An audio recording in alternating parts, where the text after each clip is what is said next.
Good evening, ladies and gentlemen. This is a new episode of Windows, and we are going to discuss what happened recently in America, in specific in Orlando.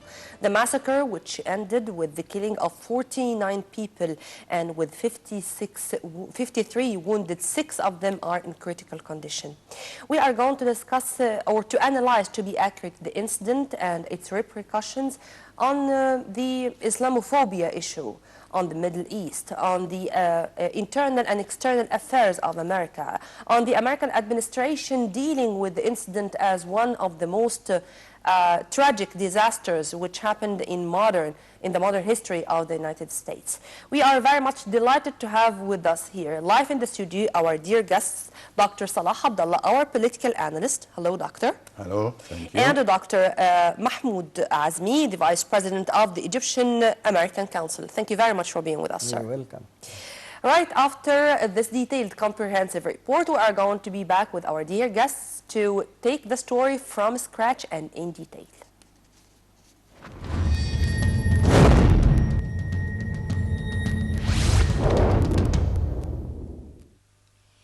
U.S. President Barack Obama visits Orlando on Thursday to meet with survivors of the Orlando massacre at a gay nightclub and relatives of the 49 people killed as authorities weighed whether to charge the assailant's wife.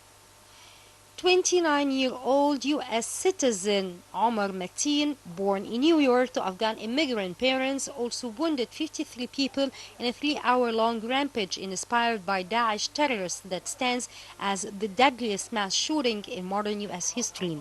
The Federal Bureau of Investigation has interviewed Mateen's second wife, Noor Salman, who knew of his plans, according to a law enforcement source, and prosecutors were preparing to present evidence against her to a federal grand jury. Obama, accompanied by Vice President Joe Biden, travels to Orlando in the latest in a long list of trips he has taken to console victims of mass shootings during his 7.5 years in office. Mateen claimed allegiance to a variety of extremist groups, including some at odds with each other, in a series of phone calls to 9/11 emergency services and a local cable television news channel during his rampage. Obama has said that Mateen appears to have self-radicalized, and no evidence has emerged so far that his actions were directed by any outside groups. Mateen carried out the slaughter with a legally purchased assault weapon and handgun, despite twice being investigated by the FBI for alleged connections with terrorist groups. The mass shooting renewed debate in Washington about gun control. Some Republicans, including presumptive presidential nominee Donald Trump and U.S. Senator Pat Toomey, a Republican from Pennsylvania, suggested that people on federal watch lists who are banned from flying on commercial jets should not be allowed to purchase firearms. The Second Amendment of the U.S. Constitution protects the right to own firearms, which has been passionately defended by the powerful National Rifle Association as well as many Americans.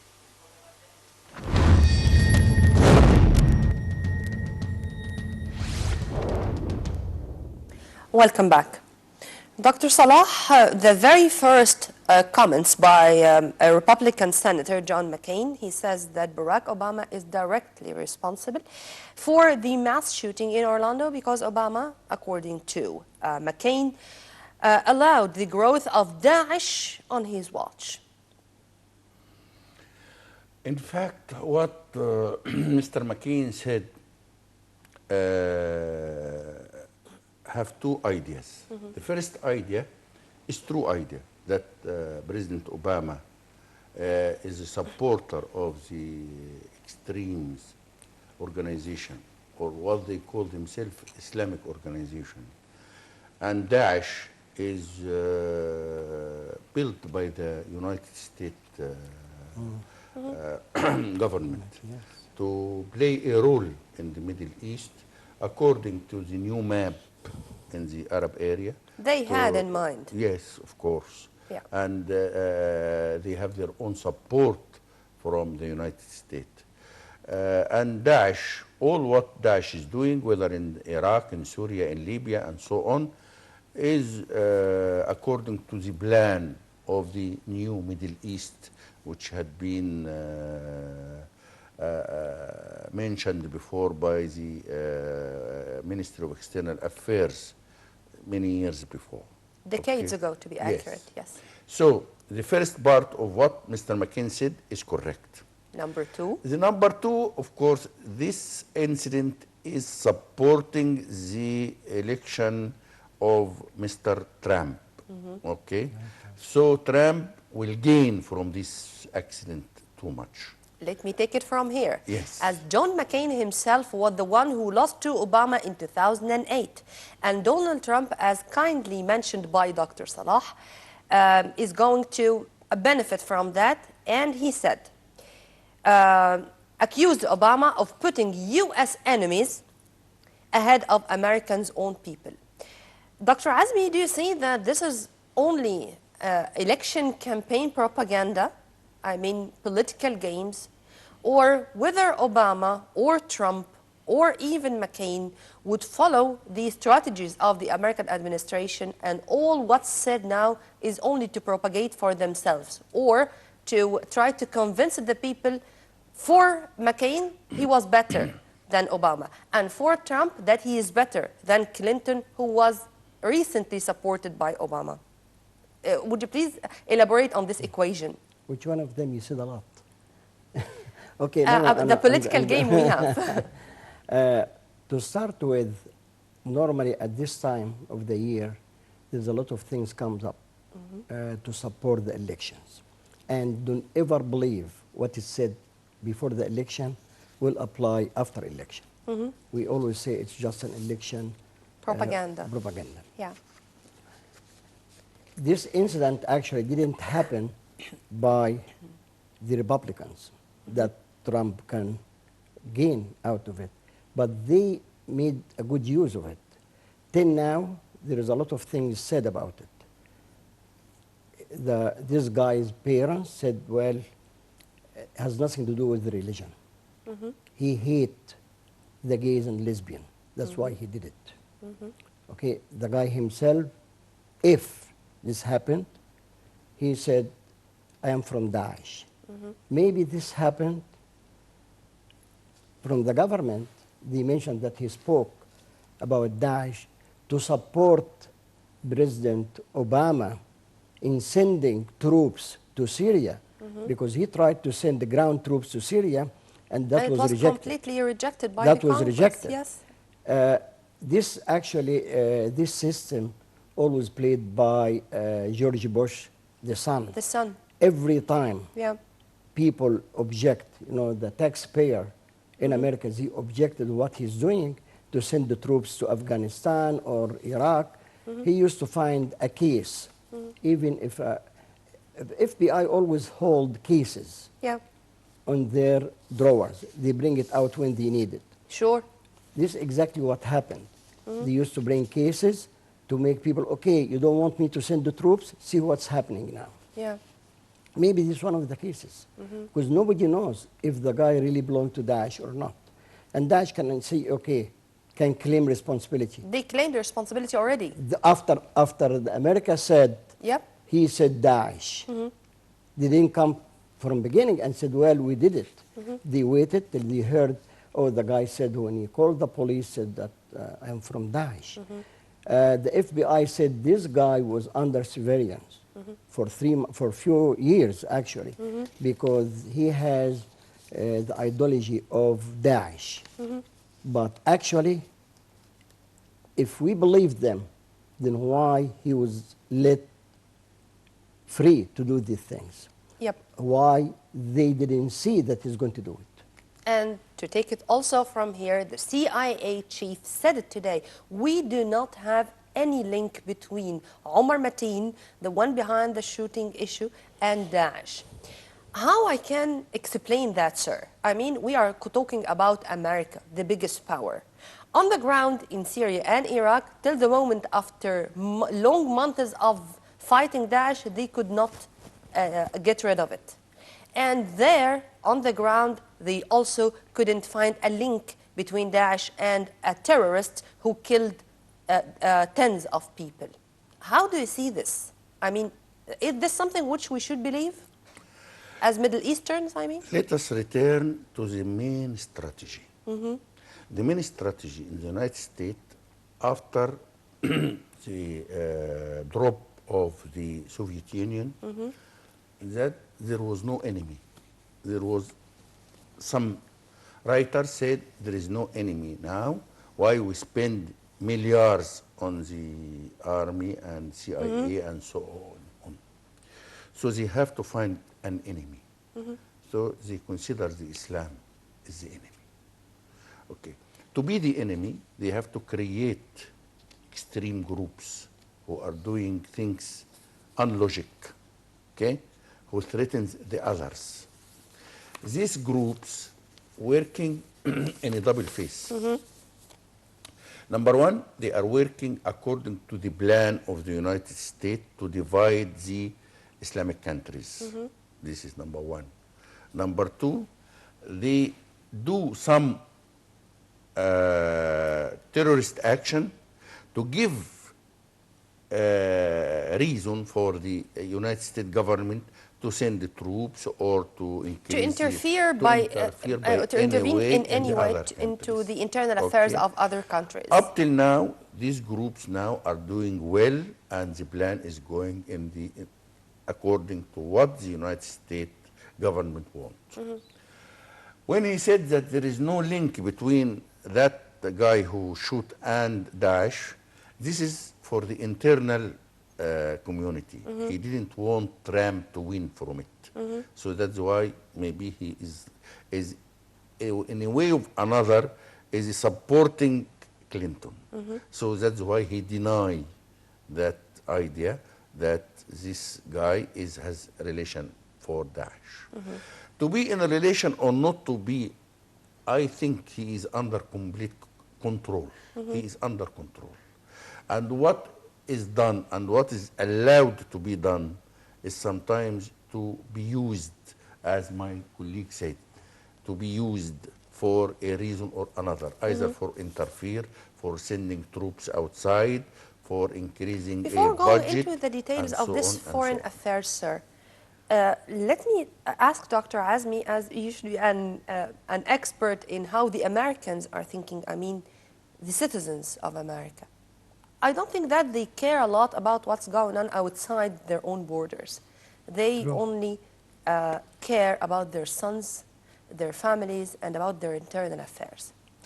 In one of the two famous books by the most recent by Hillary Clinton, she said it. She said that we created Daesh. And before that, we all knew that when America wanted to get rid of Osama bin Laden, they did. And it was that much clear. Do you think that the Americans are going to buy this once more? Yes. Why? Because they are very simple people. They don't even think, they don't care. They care about few things. Go to work, come in the evening, have their steak, weekend, go to a nice bar or go to a nice gathering, and that's it. And that's it. Because everything is offered for them. Very simple, very easy. Why they have to bother? They don't know even which country located where. Amen to that. Yeah, you don't care. Don't care. All what you do care. Actually, it's become every immigrant to America think of America as a bank to get money out of it. Then this is their goal. But this is not the case on the ground, sir. Well, if you don't work hard, you are not going to get money. That's exactly, but you work. That's exactly, see, that you said it now. You work hard. If you work hard. With this unemployment rate? If you work, unemployment, it's mostly it's a phony thing. I tell you why. Because a lot of people try to depend on the welfare there, where they spend money. A lot of girls, even they go and get married, have a lot of babies, because more babies, you get more money. Yeah. Why do you have to work? Why? And it is counted as unemployment. The government support them.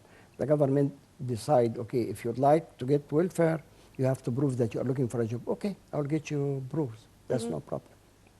But the American system by itself playing with both parties, international and inside America. But I think inside America now is more important because the elections the election campaign is on its peak, and the date is going closer. And you're going to be surprised from Hillary Clinton what she's going to bring against Obama, Trump. Donald Trump. Yeah. Definitely. All the dirty thing going to come out now. You don't do it earlier because we are closer to November. Whenever we are closer, we are going to hear more, and surprises are going to erupt. Donald, by the way, there is a senator, Senator Gold, I think, from Texas. He came in the Congress and made a statement for 5 minutes. He spoke about Islam. He said it's the great religion, one of the great religions in the world.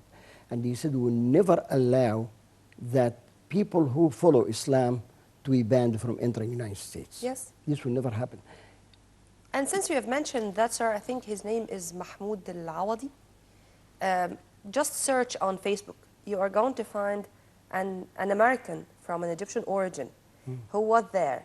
And you are going to find a lot of likes for him. He was one of those very first people to go and to donate blood and to ask all Americans to do so, to ask Americans to be united together against those who are trying to just introduce a fake image about Islam, to deform Islam, and or to relate our religion to this horrible attack, which has nothing to do with any religion or religious or heavenly message. There is a statement said by the White House, Dr. Salah, which is for me teasing, because if it was said from our presidency, if God forbid something like that happened here, I think that we are going to find thousands of people filling the Tahrir Square. The White House says they thank the officials for their response to the attack of Sunday at the gay nightclub. If I'm going to thank the officials after the killing of 49 people and the 56 who fell wounded, 6 of them in critical condition, how do you see this? Well, if you want to understand this, you have to understand the condition of administration in the United States. Or the mentality of the Americans. The condition of administration is reflected from the mentality of the Americans. Okay. That you can't prevent the accident. You can't. Whatever you did, you can't prevent an accident. But whether the officials work hardly after the accident to remove the wounded people to hospitals, to give aids for what happened, to police to catch the person who make the accident and the shootings, I think they did that. So, frankly, they did what they can. There is no place for emotions like here. In Egyptian or in the Middle East generally, not Egyptian. We are emotionalists. Even if you see it in the hospitals. You find if a patient go to the hospital, you find 5 or 6 persons with him from his neighbors, and when they reach the hospital, they want the doctor to leave everything and to come to that patient very rapidly, and if he didn't come, they may attack the doctor and they may fight him and they may beat him. In addition to being our political analyst, Dr. Salah is a surgeon, so he knew what he's talking about. Okay, sir. So this is our way in the Middle East, not Egypt alone. Egypt, Greece and Cyprus, you know, Syria. The Mediterranean, you mean? Mediterranean area. We are emotionalists. Passionate people, yes, hot blood. But in the United States, they use, you know, there is no place for that emotion. Whether you did your work or not, you are in emergency section, you move to that place in how many minutes, you transfer this patient to the hospitals in how many minutes, the police catch the man for how much time. Okay, when they did all that, they are okay. To prevent the accident, whatever you did, 1% at least will pass from your hand. Then, Dr. Azmy, the CIA are not going to be blamed, the officials are going not to be blamed? Sure, sorry to interrupt you. Whatever doctor said is 100% right. Add to this that Americans would like to hear that they are going to be safe. So you will never prevent the accident, but did the police react to it? Did the authority did something? Yes, did. Okay, thank God we are okay. That's exactly what is the reason of Obama saying. So Obama trying to tell people, don't worry. Even if it's happened, we are here. I want to reach this here. I mean, the very first comment which was going to be raised, or the question which was going to be raised, if this accident happened in Egypt, God forbid, or in any other Arab state, where was the police officers? Where was the police forces? Okay, but there, in their place, I mean, unfortunately,